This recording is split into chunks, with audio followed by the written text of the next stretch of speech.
relevante. Mañana yo voy a estar acompañando los exámenes de Human, pero ustedes deben desarrollar el taller acá en la franja de formación y subirlo apenas finalice la franja de formación. ¿Listo?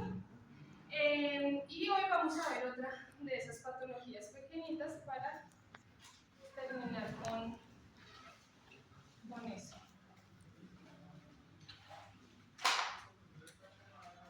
La próxima semana vamos a hacer evaluación del miembro superior y creería yo que de las patologías pequeñitas al mismo tiempo, no el mismo día. ¿Listo? Tendríamos que coordinar cómo hacerlo. O sea, sí o sí la evaluación iría el miércoles, que están todos. Es más, yo creo que la otra semana de pronto no van a decir, no sé, es que no me han confirmado el comité. Entonces, sí o sí la evaluación sería el miércoles, la del miembro superior. ¿Listo? La de las patologías, digamos que la podemos hacer iniciando el otro trimestre, o si tenemos algún espacio la próxima semana que podamos concentrar, la hacemos, que no es algo que nos tome más de una hora. ¿Listo? Pero sí o sí, el miércoles. El miércoles estamos todos.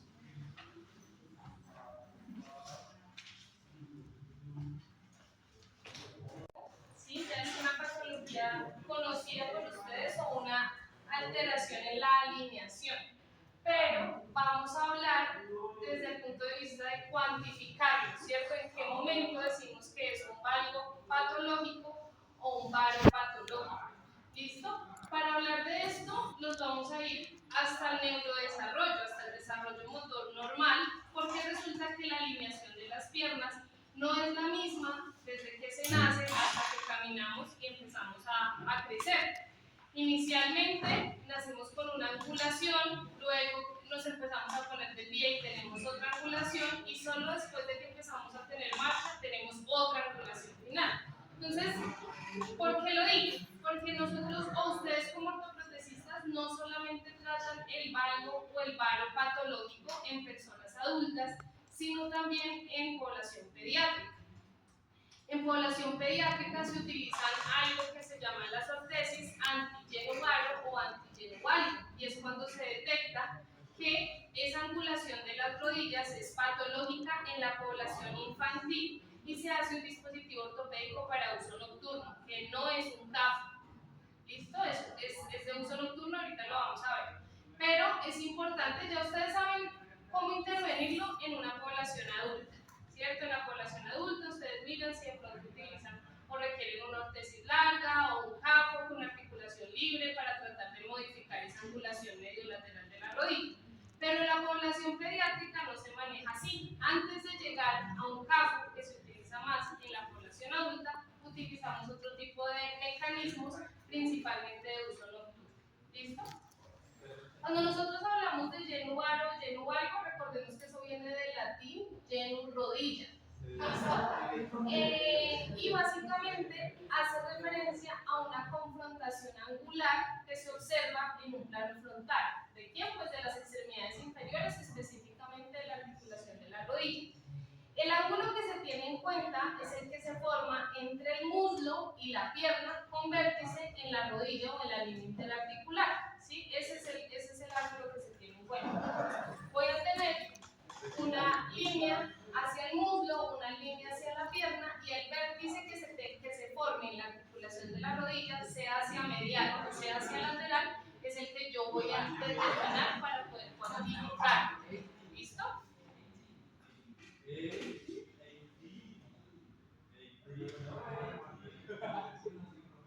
Entonces, vamos a tener que el genu valgo básicamente va a ser un ángulo con vértice medial o vértice interno, donde el segmento distal, en este caso los maleolos, se alejan de la línea media. ¿Sí? Mientras que el genu varo es todo lo contrario. El vértice del ángulo formado entre estos dos segmentos es lateral o externo, y el segmento distal converge hacia la línea media, es decir, los maleolos mediales o la zona de los tobillos.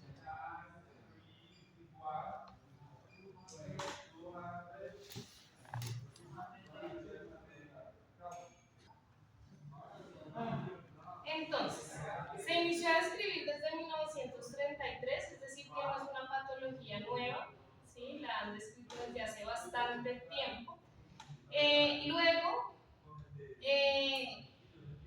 hacia 1983 aproximadamente, salió una actualización donde dice que el lleno valgo no es evidente sino hasta después de los 4 años de edad, quiere decir que antes de esa edad no se trata, ¿listo? Y que se puede estabilizar hacia los 8, quiere decir que entre los 4 y los 8 años se puede realizar algún tipo de intervención o de tratamiento en la población pediátrica, ¿listo? Y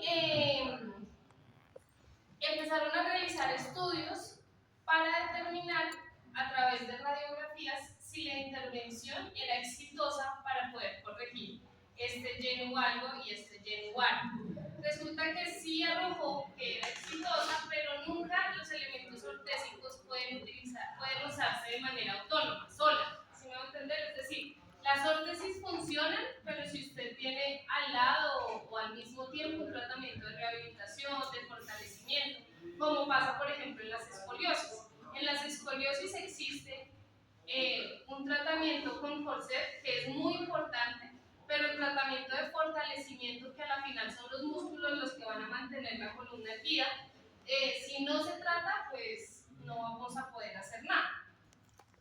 Entonces resulta que miren básicamente cuál es la evolución de la angulación de las piernas. Inicialmente en el recién nacido y en el lactante menor hay un ligero lleno varo que está asociado a una torsión tibial interna. ¿Qué significa eso? Que la tibia gira hacia adentro, inicialmente está girada hacia adentro y tenemos un lleno varo discreto. Ustedes van a ver que la mayoría de los niños se paran con las piernas abiertas y al principio todo el mundo como que oiga porque está como tan patiabierto, pero en realidad es normal. Yo me acuerdo que una vez me envía una amiga mía un video de su hija y me decía, ay Nina, mire cómo está caminando María José con esas piernas todas abiertas, ¿qué hago? O sea, parecía un alicate, así literal. Mire, ¿será que les llevo al ortopedista? Yo déjela crecer, no la moleste.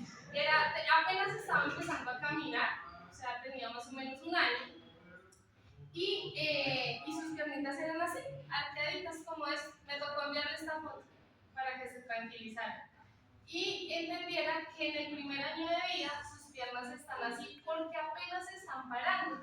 Además, porque pensemos que ellos vienen de una posición fetal, así están todo el tiempo ellos en la cama. Entonces, cuando se paran, ¿cómo creen que van a quedar las piernas? ¿Cierto? Entonces, es normal. Siempre pensemos en los niños como algo en el neurodesarrollo. Si nosotros entendemos el neurodesarrollo, podemos determinar en qué momento algo es patológico o algo no. Entonces, después de los 18 meses, hacia los 24 meses, es decir, hacia los 2 años, resulta que las piernas están completamente derechas. No tenemos ningún ángulo. Es completamente derecho. Y eso tampoco es normal. ¿Listo? Es decir, no es normal en nosotros, porque nosotros no tenemos las piernas 100% derechas. Tenemos un ligero valgo. Pero bueno, acá tenemos aproximadamente 0 grados, ¿sí? Y a partir de los 2 años de edad se va a ir formando un ligero valgo que va a ser progresivo y que efectivamente vamos a tener como un pico hacia los 3 años y medio del valgo. Y después, a partir de los 4 años y hasta los 7 años, se va a ir reduciendo ese valgo. Entonces, miren cómo empezamos. Pasamos por todas las angulaciones en las rodillas. Empezamos con un lleno varo, luego llegamos a un neutro, luego nos vamos a un valgo, y a partir de los 4 años, 3 años y medio y 4 años y hasta los 7, empezamos a corregir ese valgo para quedarnos con un ligero valgo, ya les voy a decir. ¿Listo? Entonces, vamos a tener una alineación típica nuestra que va a ser de lleno valgo a partir de los 7 u 8 años de edad. ¿Listo? ¿Por qué nosotros tenemos un valgo? Básicamente por la alineación que tiene el fémur con relación a la cadera. ¿Sí? O sea, nosotros tenemos un fémur en inclinación valga hacia aducción. Y esa es la orientación que se da hacia el muslo. Y nosotros sabemos que ese vértice entonces va a estar dado por el muslo y por el segmento de la pierna, ¿cierto? Si mi fémur va hacia adentro, que es normal, ¿sí? Pues es normal que yo tenga un valgo en la rodilla, ¿listo? Es normal. Solo después de los 7 años es, digamos que patológico, aunque a partir de los 4 o 5 ya se puede entrar a intervenir. ¿Listo? Entonces, ¿en qué momento el varo es patológico? Resulta que el lleno varo es patológico cuando es mayor a 15 grados. ¿Listo? Mayor a 15 grados. Eso se puede observar en radiografía panorámica, es decir, en una radiografía AP de extremidades inferiores, y se determina ese ángulo muslo-pierna. Sin embargo, nosotros goniométricamente también lo podemos identificar utilizando o poniendo el goniómetro en la cara frontal o en la cara anterior de la pierna. Podemos medir. ¿Listo? Obviamente esto va a estar asociado con una hiperlaxitud en el ligamento colateral lateral, quiere decir que va a tener una prueba de bostezo generalmente positiva. También lo podemos determinar como o una manera menos clínica o menos invasiva o de no necesitar la radiografía, es una distancia intercondilar mayor a 3 centímetros. ¿Qué quiere decir? Entre los dos cóndilos, entre el cóndilo femoral medial derecho al cóndilo femoral medial izquierdo. Quiere decir que si hay una distancia mayor a 3 centímetros entre cóndilo y cóndilo, estoy hablando de un yenuaro. ¿Listo? Yenuaro patológico. ¿Listo? Entre cóndilos. Distancia intercondilar. ¿Listo? Un yenuaro en niños mayores de 2 años de cualquier índole ya es patológico. Porque si nos devolvemos acá, ¿cierto? A los 2 años ya el varo se tuvo que haber corregido. Ya estamos en un proceso de validizante, ¿cierto? Ya vamos de neutro a un varo. Ahí sí estoy hablando de algún varo patológico en la población infantil. ¿Listo? En los niños. ¿Sí? ¿Claro? Entonces, cualquier yenuaro en niños mayores de 2 años ya es patológico. Porque a partir de los 2 años yo ya tengo que empezar a ver una alineación apropiada en las extremidades inferiores. Inicialmente completamente perpendicular y posterior a los 2 años con ligero valgizante.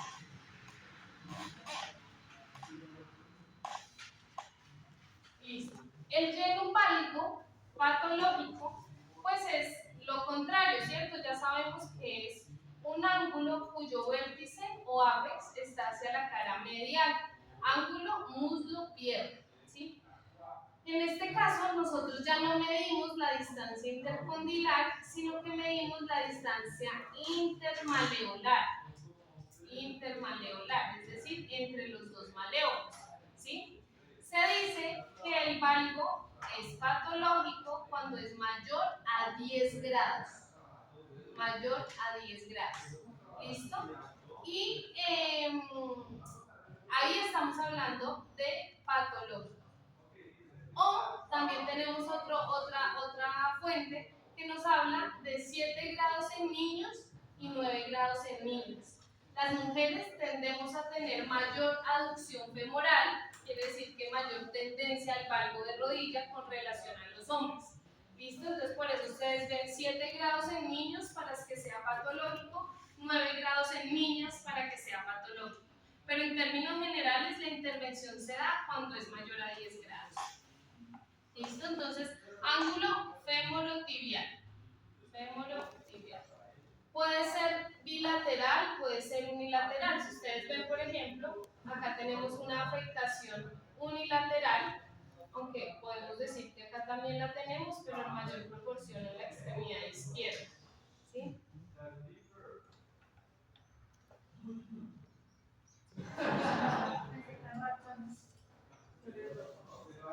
Bueno. Otras anormalidades que pueden estar asociadas a las angulaciones de las extremidades inferiores, pues pueden ser todo lo que es como displasias, ¿cierto? Displasia en el desarrollo de la cadera puede estar asociado, o yo hablo de displasias, quiere decir que la formación no se dio correctamente en alguna zona específica, entonces podemos tener alteraciones como en la formación del fémur o en la formación de la articulación de la rodilla o algo así. Enfermedades metabólicas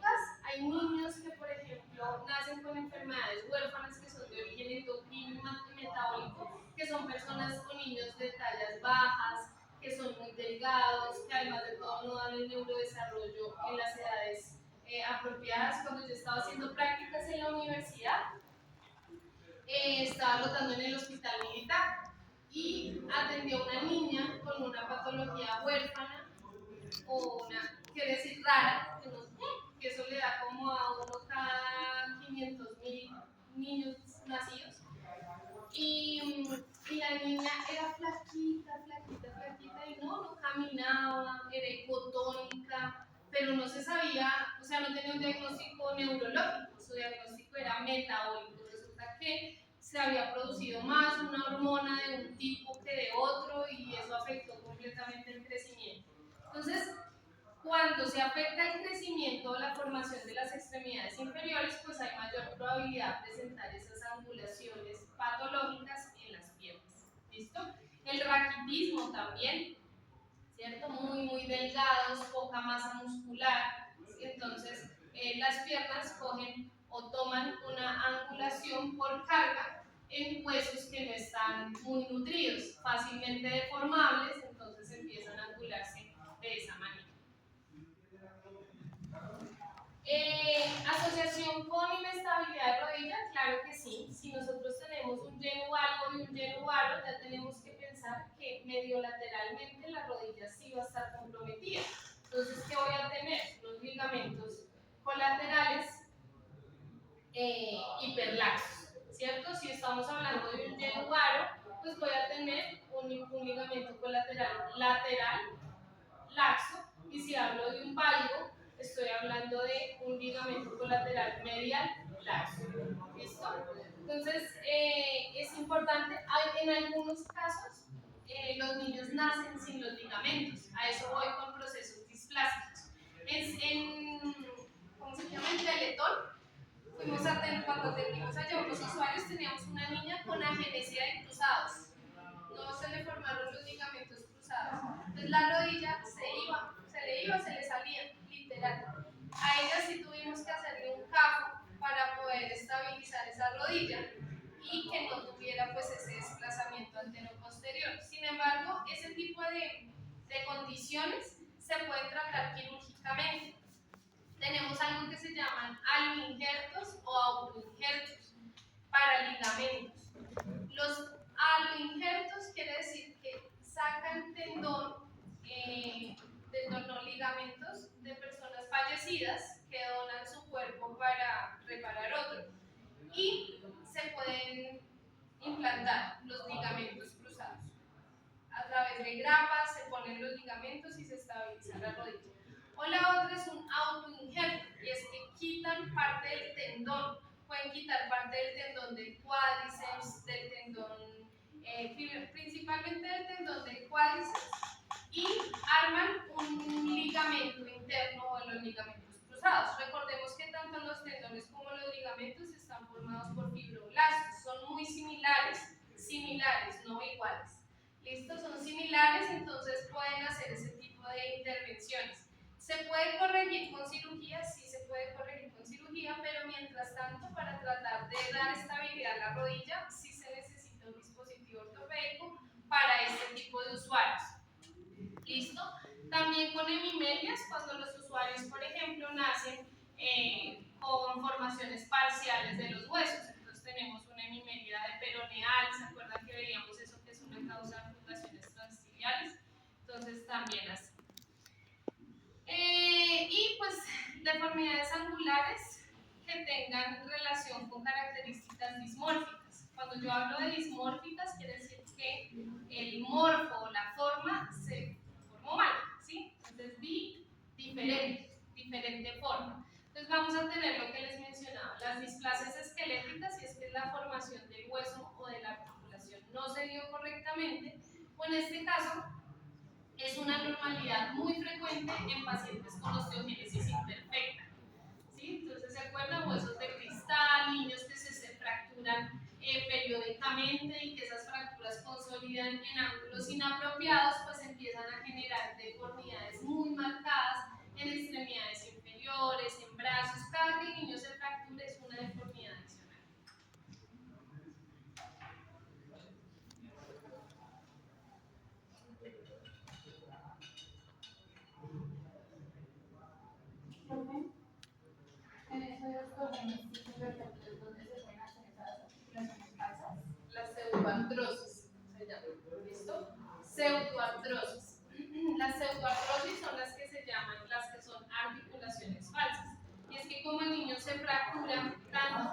y el niño, o sea, por ejemplo, se fractura, el hueso intenta consolidar y vuelve y se fractura ahí, ya como en la segunda o la tercera fracturada, el mismo hueso dice, no, es que yo no tengo que consolidar ahí porque esto va a ser un punto de movimiento, entonces ya no vuelve a consolidar y deja eso como si fuera móvil. Eso es lo que se llama una pseudoartrosis. Para estabilizar pseudoartrosis también se necesitan dispositivos ortopédicos. ¿Listo? En los niños con osteogénesis imperfecta es muy difícil hacer la intervención. Dependemos del diagnóstico y qué tan severa es. Porque hay niños con osteogénesis imperfecta que tienen un porcentaje de calcio importante, es decir, que se fracturan, pero se fracturan con un golpe, por ejemplo. Pero hay niños donde definitivamente el porcentaje es muy bajo y se puede fracturar volteándolo o solo alzándolo. ¿Sí? Entonces, depende de qué tan severa es, se puede hacer algún tipo de intervención.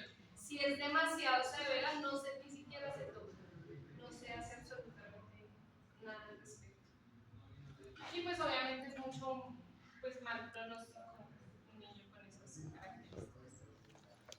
Bueno, ¿cómo hacemos la evaluación o para qué? ¿Cómo determinamos que es un lleno algo o un lleno algo patológico? Lo primero que hacemos siempre va a ser antecedentes, observar también a la mamá.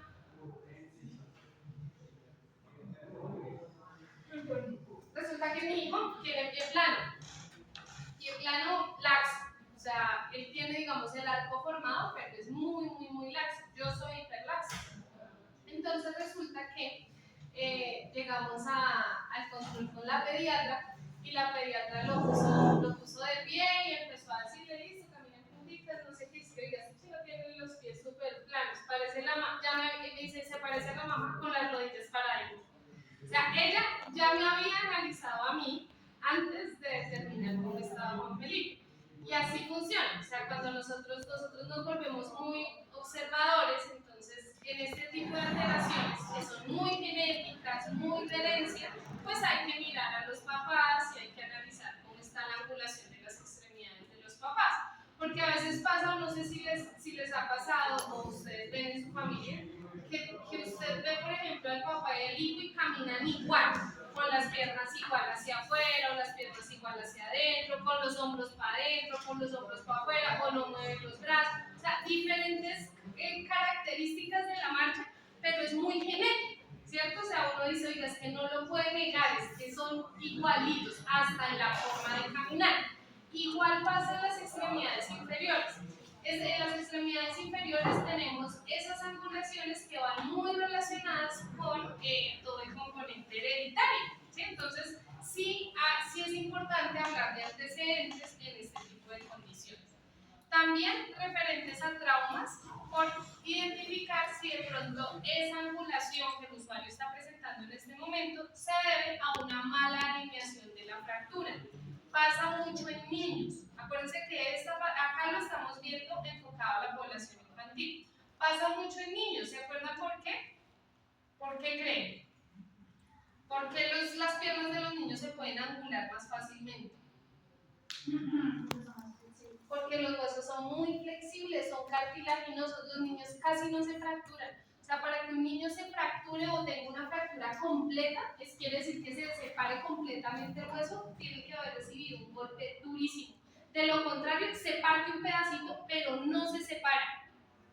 Entonces ahí es donde tenemos, eso lo vamos a ver en el otro trimestre, que son los tipos de fracturas, el tallo verde o fracturas que son parciales y no se rompe el hueso completamente. Entonces se rompe un pedazo y el hueso queda acá. A veces, en muchas ocasiones, ni siquiera se dan cuenta que el niño está fracturado, precisamente porque una fractura, cuando uno ve una fractura, es que ya el vaso le quedó para el otro lado. En los niños no. En los niños solamente se rompe un pedacito y se angula. Entonces, a veces solamente llegan a determinar que es una fractura porque el niño le duele mucho, se le pone el brazo muy morado o la pierna muy morada, pero no porque uno vea un desplazamiento en realidad del hueso, muy pocas veces, precisamente por el grado de flexibilidad que tiene ese hueso. Entonces, es importante que pensemos en que en algunos casos la causa del lleno valgo o del lleno varo puede ser una fractura que fue parcial y que generó una mala alineación. ¿Listo? Hábitos alimentarios y ambientales como el raquitismo, como les mencionaba, personas o niños muy delgados con un componente nutricional muy bajo que pues puede llegar a presentar eso. Historia familiar, entonces lo que les mencionaba, todo lo referente a deformidades angulares, lleno varo, displasias, etcétera, que haya habido pues en la familia, obviamente el niño tiene más probabilidad de presentar. Bueno, a la evaluación, igual, nosotros hacemos algo que se llama evaluación por sistemas y lo primero que uno pregunta es si el niño ha tenido fiebre, pérdida de peso, tiene dolor para poderlo asociar con un trauma, o si hay alguna lesión a nivel de la fisis para pensar de pronto en alguna tibia vara o algo así. Cuando se lesiona la fisis, pues se va a ver afectada el crecimiento del hueso y por eso mismo la angulación. ¿Listo? Entonces en los niños eso es digamos que el coco. ¿Sí? Nosotros no, a los niños les cuidamos mucho los huesos largos precisamente por la fisis de crecimiento y lo que sucede pues cuando hay ese tipo de lesiones. Profe, pero su merced en la clase pasada nos decía que el tema de dolor en los niños es como muy difícil de poder identificar porque ellos por su constante crecimiento les duele. Entonces ahí identificarlo. Asociado a otra cosa, o sea, por ejemplo, dolor más inflamación, dolor más llanto incontrolable, asociado a otra cosa. Porque, por ejemplo, el solo hecho de presentar dolor en las piernas, eso es característico de los niños, el crecimiento, y eso siempre se lo van a decir los médicos. ¿Listo? Pero cuando, por ejemplo, uno dice, no es que mi niño se queja, pero además de todo tiene fiebre, no, acá hay algo raro. O se queja, pero es que el dolor es limitante, no lo deja dormir. Ok, acá hay otra cosa, ¿cierto? Porque el dolor solo y sobre todo cuando es manejable, normalmente no nos dice mucho. Y más en los niños. Y de por sí el dolor es subjetivo. O sea, en nosotros mismos. Lo que es muy doloroso para Lady puede que para Denise no sea doloroso. ¿Sí? Es así de subjetivo el umbral del dolor, entonces, pues normalmente se busca, sí es un signo importante, pero se busca asociarlo con otra cosa. Listo. Tenemos también todo el tema del examen físico y que vamos a inspeccionar si el niño tiene talla baja o si es muy pequeño, si tiene desproporciones, quiere decir que una pierna es más corta que la otra, un fémur más corto que el otro en términos normales, signos de disformismo, quiere decir que el fémur tenga una forma diferente, la zona de la rodilla una forma diferente con relación a la otra. Vamos a evaluarlo también en marcha, ¿cierto? Porque no es lo mismo que yo evalúe y eso aplica para los dos casos, tanto para la población adulta como para la población infantil. Yo puedo identificar que mi paciente tiene un valgo o un varo y lo mido en camilla, pero también lo tengo que medir en marcha o en bipedestación, porque bajo carga eso se comporta completamente diferente. Entonces la recomendación es que lo midan en las dos posiciones, en supino, sin carga. Yo puedo identificar hacia dónde me va mi rodilla, hago mi prueba de bostezo, veo que es positiva y mido ese ángulo. Y luego cuando mi paciente se pone de pie, en bípedo, mido ese ángulo. ¿Listo? Entonces es importante. Determinar alteraciones torsionales, cómo está la posición de la tibia sobre todo, para poder identificar si hay torsión tanto de tibia como de fémur.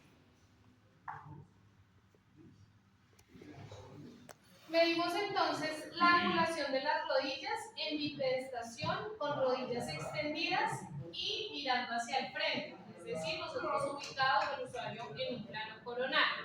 Un ángulo muslo-pierna, cuyo vértice es la línea interarticular. Como yo ubico la línea interarticular medio lateralmente, la tengo que extrapolar hacia la cara anterior. ¿Listo? Para poner ahí mi fulcro del goniómetro y poder determinar la angulación que tengo con relación al muslo y a la pierna. ¿Listo? Y pues también puedo medir la distancia intercondilar para el genuvaro y la distancia intermaleolar para el genupalmo. ¿Listo? Y lo correlaciono. También mido longitud de extremidades inferiores. ¿Sí? Entonces, tanto la longitud real como la longitud aparente para determinar si hay pues, anormalidades o acortamientos que puedan estarme dando como asociación esa alteración angular. ¿Listo? ¿Cuáles pueden ser algunos factores de confusión? Hay algo muy común que se presenta que se llama una torsión tibial interna. ¿Sí? ¿Qué quiere decir eso? Que la tibia se rota hacia medial y el pie ligeramente queda en varo. ¿Listo? Esa torsión interna puede verse o me puede ocasionar como si fuera un lleno varo. Pero si ustedes miden, no va a haber alteración angular en rodilla, sino que es desde el punto de vista visual. Entonces ustedes, por ejemplo, es el famoso varo de rodilla, varo de tibia. Entonces ustedes ven que las piernas están la alteración angular es de aquí para abajo. No incluye la rodilla está bien, pero la tibia tiene una torsión. ¿Listo? Es muy frecuente en futbolistas, en deportistas, muy frecuente. ¿Listo? Otros factores. Puede estar asociado con recurvatum en rodillas o hiperlaxitud de los ligamentos cruzados. Entonces, ¿qué quiere decir? Que la rodilla, además del valgo o del varo, puede estar asociada teniendo una hiperextensión. ¿Listo? Y la bipedestación con caderas y rodillas en flexión, recuerden que se puede dar en la población infantil, pero cuando los pacientes o los niños se paran, ellos se paran en varo. O sea, yo no puedo entrar a decir que eso es patológico hasta después de los 2 años de edad. ¿Listo? Es normal que los niños caminen con las piernitas abiertas, perfectamente normal. Ese desarrollo o esa disminución de ese varo se va a dar después de los 2 años. Entonces ya sabemos que en los lactantes es un varo. Diferente a que el niño, por ejemplo, se pare y inicie su marcha en valgo. Eso sí es patológico. Ya sabemos que lo normal es que sean en piernas abiertas, lo que sería no normal o patológico sería que empezaran en valgo. ¿Eso es frecuente, profe? ¿Puede llegar a pasar? Muy poco. Es más, la gente se aterra más porque las piernitas son arqueadas hacia afuera y están en varo y por eso sí consultan. Y eso es lo frecuente, que es lo normal, pero en realidad no lo es. Bueno, el diagnóstico pues ya sabemos que lo hacemos de acuerdo a las mediciones, con las radiografías, etc. La intervención o el tratamiento lo vamos a hacer dependiendo de la etapa del crecimiento y de la etapa del diagnóstico. Ya sabemos que según los estudios que se han realizado, la intervención se puede modificar o se puede hacer entre los 4 y los 8 años de edad.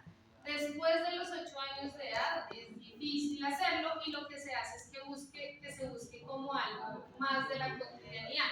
¿Qué significa eso? Por ejemplo, nunca piensen que una ortesis va a actuar sola, siempre hace parte de un plan de tratamiento, ¿cierto? El corset solo no hace nada, la férula sola no hace nada, necesita que aparte o que vaya en conjunto un plan de rehabilitación. Entonces, por ejemplo, si el usuario tiene este tipo de alteración en la alineación, entonces se les envía a un deporte que busque que sus piernas sean abiertas, como por ejemplo el patinaje, que siempre va a buscar abrir. La natación, que corresponde a un grupo de ejercicios donde se hace demasiado fortalecimiento en las extremidades inferiores sin carga, que es bien importante, sobre todo cuando hay mucha hiperlaxitud ligamentaria. Entonces nos envía, por ejemplo, un usuario a jugar baloncesto o a atletismo, porque son actividades de choque que van a ir en contra de esa laxitud articular. Se buscan actividades que no sean de choque y que sean más de posicionamiento. Entonces, nuevamente, la natación, el patinaje, en muchas ocasiones incluso el karate o el taekwondo, que obliga a hacer algunas posiciones que son de fortalecimiento pero muy estáticas. Bueno, ese tipo de cosas. Y en la noche podría usar dispositivos ortopédicos para corregir. Pero mucho de eso se puede hacer a través de fortalecimiento muscular, fortalecimiento de cuádriceps. ¿Listo? ¿Por qué? Porque yo voy a hacer, por ejemplo, a través del fortalecimiento del vasto lateral, yo puedo traccionar mi rodilla hacia el lado. Y corregir un valgo o ayudar a contener un valgo. Igual hacia un vano, yo fortaleciendo mi vasto medial, puedo traccionar mi rodilla hacia adentro o hacia medial y puedo contrarrestar un vano. Pero eso lo tengo que hacer desde rehabilitación, ¿cierto? Entonces fisioterapia se encarga de eso y ustedes de estabilizar o de irle poniendo esa posición con dispositivos ortopédicos que ya vamos a ver. Entonces vamos a tener férulas u órtesis en algunos casos cuando no se da, o sea, la angulación es muy marcada, las piernas están muy así, tipo alicate, supremamente anguladas, entonces sí se hacen lo que se llaman osteotomías, que es cortar el hueso, alinearlo para que él vuelva a consolidar, pero ya en una posición diferente. Eso se llama una osteotomía. ¿Listo? Una osteotomía es un corte del hueso, un corte total del hueso y lo cambian de angulación para poder darle otra angulación a la extremidad. Y una hemifisiodesis significa una corte parcial de la fisis. ¿Sí? Entonces, como lo que veíamos en el quinovaro congénito, un corte parcial del Aquiles, en este caso es un corte parcial de la fisis de crecimiento para anular nuevamente la extremidad. Que si se hace, que se puede hacer, sí, claro, se puede hacer. Igual va a necesitar inmovilización y corrección o contención de una deformidad a través de un dispositivo ortopédico que tendrán que elaborar ustedes o saldrán enyesados de la cirugía para lograr pues, esa angulación. Entonces, las férulas anti-Genu se llaman así. Férulas anti-Genu se utilizan en usuarios de cualquier edad, no principalmente en aquellos que tienen fisis no cerrada. ¿Qué quiere decir eso? Que todavía están en proceso de maduración esquelética, que no han terminado su crecimiento. Entre más pronto se haga la intervención, más fácil de contener o corregir la angulación es. Porque entre más crecemos, la fisis más se pone más delgada y más pequeña hasta que se osifica completamente. Y ahí yo ya no puedo cambiar la angulación, ni el crecimiento. ¿Sí? Los huesos dejan de ser flexibles como eran en la población pediátrica y se vuelven más rígidos. No puedo modificarlo con fuerzas. Entonces, en niños que no tengan fisis cerrada, generalmente hasta máximo los 12 años de edad. De ahí para arriba, aunque el niño va a crecer más, los huesos empiezan a ser mucho más rígidos y es más difícil de contrarrestar. Rara vez es tolerada por niños mayores de 5, esto dice la evidencia, ¿cierto? O sea que lo ideal es empezar a los 4, que es donde ya se puede determinar que es patológico. Y esa es útil en deformidades leves. Cuando las deformidades son muy marcadas, las ortesis no alcanzan a hacer el proceso de corrección. Entonces no podemos dejarle toda la responsabilidad a una férula, sino que seguramente va a necesitar un procedimiento más invasivo, como bien lo mencionamos hace un momento, una osteotomía o algo así. ¿Qué son? Mírenlos, muy parecidos a unos cafos. ¿Alguna vez lo habían visto, Miguel? Yo creo que sí.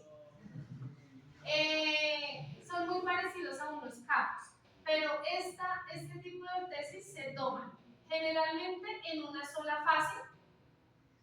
Segundo, en posición supina y con el pie equino. O sea, no alineamos a 90 grados porque así no dormimos. Estas férulas son para uso nocturno. Entonces se toman en relajación con los pies en equino. ¿Listo? Así se toman los moldes.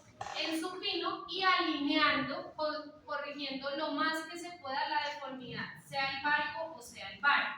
¿Listo? Entonces, si ustedes ven, por ejemplo, se conforma o se realiza o se construye en termoplástico, que es polipropileno, en algunos casos se forra, porque es solo para uso nocturno. ¿Listo? Entonces se busca que sea ligeramente confortable. Y además se ponen esto que ustedes ven acá al lado son como unos tensores. Entonces, ¿qué pasa? Todos los días o cada 8 días se le da una vueltica al tensor para que este espacio aumente.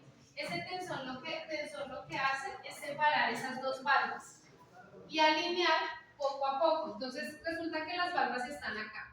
El tensor le damos una vueltica y hace que las valvas se abran. En este caso, por ejemplo, estaríamos corrigiendo un Genu valgo, ¿cierto? Con ese tensor, porque al abrir estas valvas me está generando una fuerza medial de corrección, ¿sí? Ahora igual acá estaría corrigiendo un varo. valgo o un gavero. Si ¿Cuál bueno, depende. En general, ahí podría estar corrigiendo un valgo también. Si se abre, se separan estas dos valvas y un varo. Se separan estas dos valvas y me genera una fuerza de corrección desde el punto de vista lateral. Entonces, ¿dónde va el tensor? Depende de lo que queremos corregir. Si va a corregir un valgo, tiene que ir en la cara lateral. Si va a corregir un valgo, tiene que ir en la cara media.